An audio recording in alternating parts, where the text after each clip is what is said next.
Shalom Bapak Ibu yang dikasihi Tuhan, kita berjumpa lagi dalam acara SOS di bulan Mei ini. Ya, tema kita bulan Mei ini adalah tentang 5 gadis yang bodoh dan 5 gadis yang bijaksana. Sebelum kita masuk lebih dalam, mari kita bersatu hati di dalam doa. Tuhan Allah Bapa yang bertata di surga, terima kasih Tuhan untuk berkat-Mu, kasih setia-Mu, perlindungan-Mu yang sempurna atas kami semua Tuhan. Terima kasih untuk setiap keadaan, setiap proses yang boleh kami alami bersama dengan Engkau Tuhan. Sebentar kami akan belajar kebenaran firman-Mu. Kiranya Engkau mau berikan hikmat-Mu pada setiap kami Tuhan, biar kami boleh mengerti apa yang menjadi isi hati-Mu Tuhan. Terima kasih Tuhan, hanya di dalam nama Tuhan Yesus kami ucap syukur. Haleluya, amin. Ya, bulan ini kita berbicara tentang 5 gadis bodoh dan 5 gadis bijaksana. Dan SOS pada hari ini saya mau memberi tema adalah Be Prepare, bersiaplah. Nah, seperti yang Bapak Gembala sempat bagikan di khotbah hari Minggu sebelumnya adalah ada 5 gadis bodoh dan 5 gadis bijaksana, dan yang membedakan dari kelima gadis ini adalah persiapan mereka, Bapak Ibu.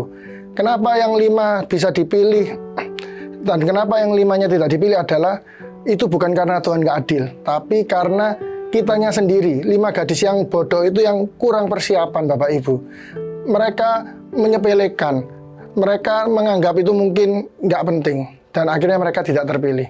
Dan Bapak Gembala juga sempat bagikan kemarin ada 4 poin, dan salah satu poinnya adalah menggampangkan, Bapak Ibu. Nah, berapa banyak dari kita yang mungkin hari-hari ini juga termasuk dalam golongan itu.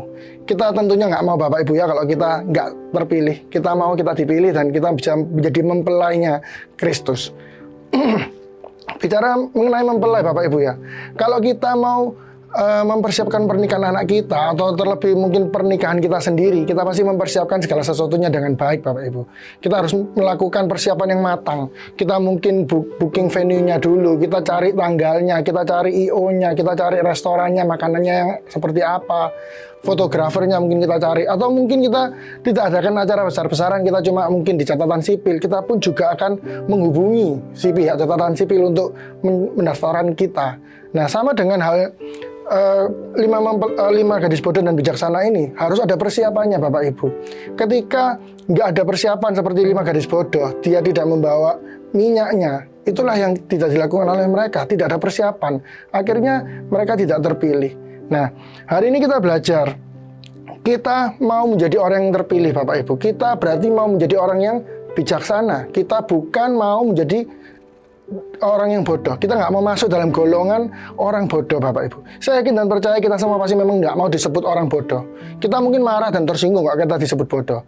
Karena itu, yuk mari kita belajar bagaimana kita menjadi orang bijaksana atau menjadi orang yang terpilih. Kuncinya cuma satu, Bapak Ibu, persiapan. Nah, persiapan ini yang seringkali kita sepelekan. Karena apa? Kita merasa diri kita mungkin sudah siap. Kita overconfidence, kita lebih ke arah sombong mungkin. Oh, saya gitu sudah bisa kok. Saya sudah siap, saya lebih dari cukup. Saya pasti bisa, saya pasti terpilih. Nah, ketika seperti itulah biasanya orang akan gagal, Bapak Ibu. Karena kita merasa kita sudah pasti dipilih, dan ternyata kita tidak dipilih. Kita harus melakukan persiapan, Bapak Ibu. Persiapan yang seperti apa yang harus kita lakukan? Nah, ini tiap orang itu berbeda, Bapak Ibu. Kita nggak bisa samakan. Oh, mungkin si A itu melakukan persiapan ini. Saya tak nyontok, loh, si A kok kepilih, loh kok saya enggak. Nah, persiapan itu bersifat individual, Bapak Ibu. Jadi tidak bisa kita mencontoh orang lain. Si A melakukan itu, saya akan melakukan. Si B melakukan itu, saya akan melakukan. Nggak bisa seperti itu, Bapak Ibu. Kalau kita mau mempersiapkan pernikahan kita mempersiapkan diri kita mempersiapkan kesiapan mental kita terhadap pasangan kita, itu tidak sama dengan orang lain, Bapak Ibu. Sama halnya dengan Tuhan.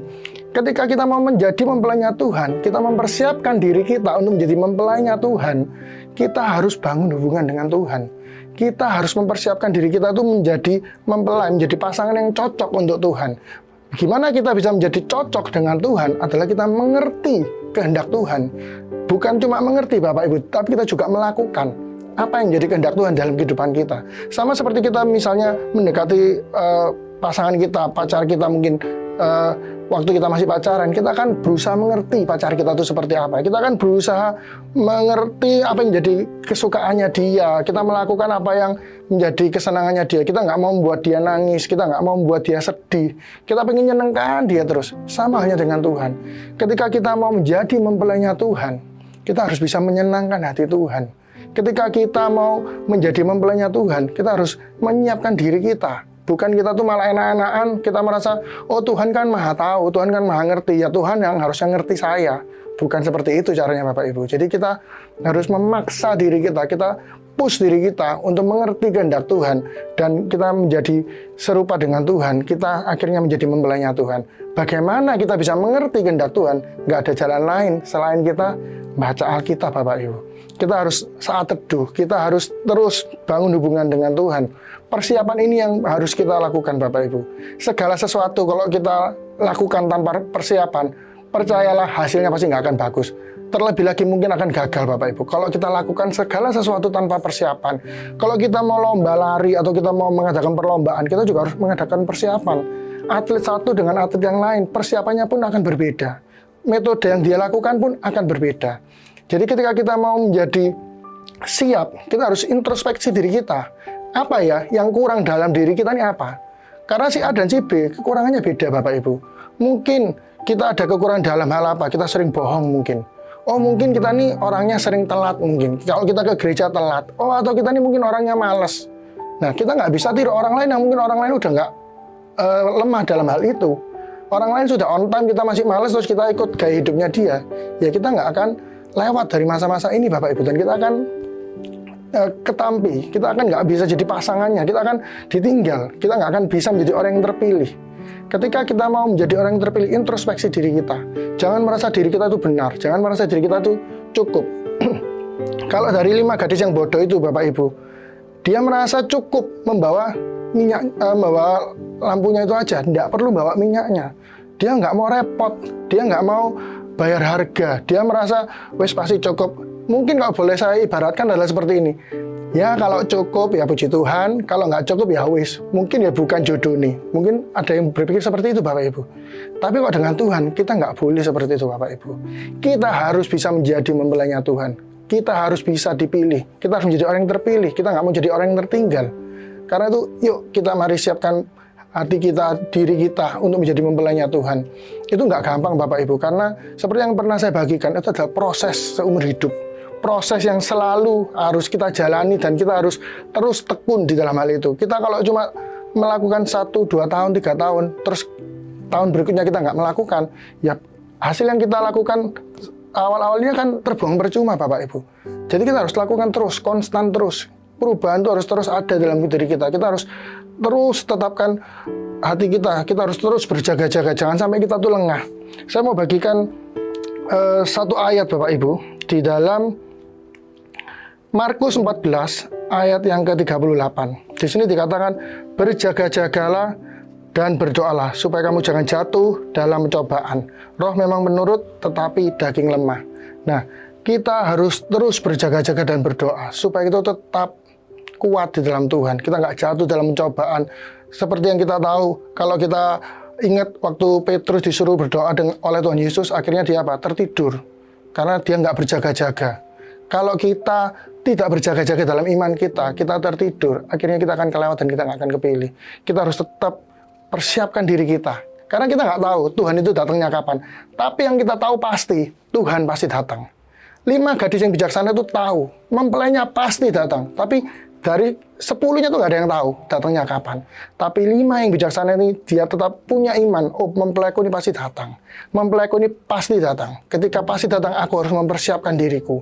Jangan sampai nanti aku ketinggalan dan nggak kepilih. Yang dilakukan oleh 5 gadis bodoh itu. Merasa mungkin gak apa-apa lah, kepilih ya wis, gak kepilih ya wis. Kepilih syukur, gak kepilih ya sudah. Seperti itu misalnya. Yuk kita mau persiapkan diri kita upgrade diri kita upgrade iman kita. Jangan kita tuh dalam keadaan stagnan terus-menerus seperti ini Bapak Ibu. Karena semua dari kita hari-hari ini adalah berlomba untuk bisa menjadi mempelainya Tuhan. Kita hari-hari ini harus terus semangat. Biarlah Tuhan terus kuatkan kita, Roh Kudus yang mampukan, Roh Kudus dalam hati kita senantiasa memampukan kita. Biarlah kita boleh menjadi orang yang menjadi memiliki kualitas, karakter seperti yang Tuhan harapkan. Ya, mungkin itu aja yang mau saya bagikan hari ini. Hari ini saya mau bagikan cukup singkat, dan saya mau tambahkan satu kesaksian tentang ayah saya. Ini yang juga saya lakukan dengan iman saya, Bapak Ibu. Ketika kemarin ayah saya sakit stroke ya, Bapak Ibu. Stroke-nya itu sampai 3 kali, dan yang terakhir adalah ayah saya itu sampai jatuh, akhirnya mengganggu penglihatannya. Setelah saya periksakan ke dokter mata, dokter mata yang di Surabaya ini bilang udah nggak ada harapan, mata bapak ini sudah nggak bisa melihat, ya sudah direlakan aja. Tapi saya dalam hati ini tidak rela, Bapak Ibu. Jadi saya pingin ayah saya ini bisa melihat lagi. Dan akhirnya kami pulang dari dokter itu, dan saya nggak terima mentah-mentah. Saya terus ya udahlah, pasrah, nggak. Saya berusaha balik ke dokter ayah saya yang di Jakarta. Ketika saya menghadapi jalan buntu, dokter itu memang dokter yang ramai, Bapak Ibu. Jadi ngantrinya tuh sampai bulan Juli baru bisa dapat. Selain matanya juga saya tuh pingin ke dokter yang di Jakarta itu ada satu dokter yang dia khusus untuk menangani orang stroke. Ada metode DSA seperti itu. Nah, ketika mau daftar DSA itu juga, Bapak Ibu, itu juga penuh. Paling cepat bulan 6. Dan saya merasa, wah ini nggak mungkin. Tapi saya juga nggak mau patah semangat. Saya juga mau melakukan melangkah iman dalam hal itu. Akhirnya saya juga persiapkan semuanya. Meskipun belum tahu bisa berangkat apa enggak. Ya, akhirnya saya lakukan aja apa yang menjadi bagian saya. Dan saya sudah rundingkan dengan keluarga, oke, boleh lakukan. Jadi kita lakukan beberapa tes di sini, meskipun kita belum tahu bisa berangkat apa enggak. Kita lakukan tes MRI, akhirnya kita kirim hasilnya ke Jakarta. Dan oleh kemurahan Tuhan juga, orang tua saya, ayah saya itu bisa periksa MRI itu di UNER waktu itu, tidak ngantri, Bapak Ibu. MRI-nya buka jam 9, saya disuruh datang jam 8. Orang tua saya disuruh datang jam 8, diperiksa dahulu. Seperti itu. Jadi Tuhan begitu banyak bukakan jalan. Dari situ iman saya itu mulai tumbuh lagi. Oh ya, masih ada jalan. Tuhan buka jalan. Ini berarti Tuhan sertai. Dan akhirnya singkat cerita, setelah hasil MRI itu bisa dikirim ke Jakarta. Dan puji Tuhan, hari Selasa. Jadi kemarin tuh hari Jumat saya melakukan MRI dan hasilnya keluar. Di hari Jumat itu dikirim ke Jakarta. Selasanya dikabarkan bahwa Selasa itu bisa untuk dilakukan treatment di Jakarta. Wah, keluarga saya senang sekali, Bapak Ibu. Dan langsung kita semua agak mendadak, memang kita preparekan semuanya, kita usahakan supaya bisa berangkat hari Selasanya itu. Puji Tuhan, Tuhan itu begitu baik. Kalau kita bergantung dan berharap, bersandar pada Tuhan, kalau kita mengikuti apa yang menjadi maunya Tuhan, sama seperti 5 gadis bijaksana, ketika tahu pasangannya pasti datang, dengan iman dia melakukan persiapannya, dia bawa minyaknya, di saat itulah Tuhan akan memilih. Jadi yuk kita tetap lakukan langkah iman, Bapak Ibu, meskipun kita tahu kebenarannya, tapi kita tidak melakukan, itu tidak akan menjadi apa-apa. Ketika kita tahu apa yang harus kita lakukan, kita persiapkan diri kita lakukan persiapan yang maksimal, kita lakukan dengan iman kita, dan yakinlah Tuhan itu pasti datang, Bapak Ibu. Kita nggak tahu kapan, tapi pasti Tuhan datang. Persiapkan diri kita. Jangan sampai kita menjadi tergolong orang yang tertinggal, Bapak Ibu. Ya, itu aja yang mau saya bagikan secara singkat. Mari kita berdoa.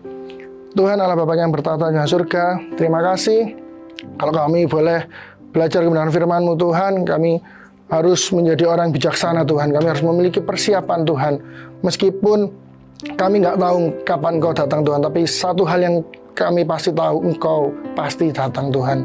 Dan ketika kami mau menyambut Engkau, Tuhan, biarlah kami boleh mempersiapkan diri kami, Tuhan, hati kami, Tuhan. Kami boleh mempersiapkan segala sesuatunya, Tuhan, untuk menjadi serupa dengan Engkau, Tuhan, untuk menyenangkan hati-Mu, Tuhan. Terima kasih, Tuhan. Terus tanamkan dalam diri kami, Tuhan, bakar iman kami, Tuhan, biar kami boleh semakin semangat di dalam Engkau, Tuhan. Kami boleh semakin berkobar-kobar dalam memuji dan menyembah Engkau, Tuhan. Terima kasih, Tuhan. Kami juga berdoa untuk Bapak Gembala dan keluarganya di tempat ini, Tuhan. Berikan hikmat-Mu, marifat-Mu, Tuhan, dalam membimbing kami, mengajar kami untuk menjadi lebih dekat dengan Engkau lagi, Tuhan. Kami juga berdoa untuk bangsa dan negara kami, kota kami yang kami cinta ini, Tuhan. Kau tutup bungkus dengan darah-Mu, Tuhan. Kau lindungi, biar ada sukacita dan damai sejahtera, ketenangan dalam negeri ini juga, Tuhan. Terima kasih, Tuhan. Pertemukan kami di SOS kami berikutnya. Biarlah kami tiap hari kami boleh semakin semangat belajar kebenaran firman Tuhan. Terima kasih Tuhan, hanya di dalam nama Tuhan Yesus kami berucap syukur. Haleluya, amin. Ya, demikian SOS hari ini. Tuhan Yesus memberkati.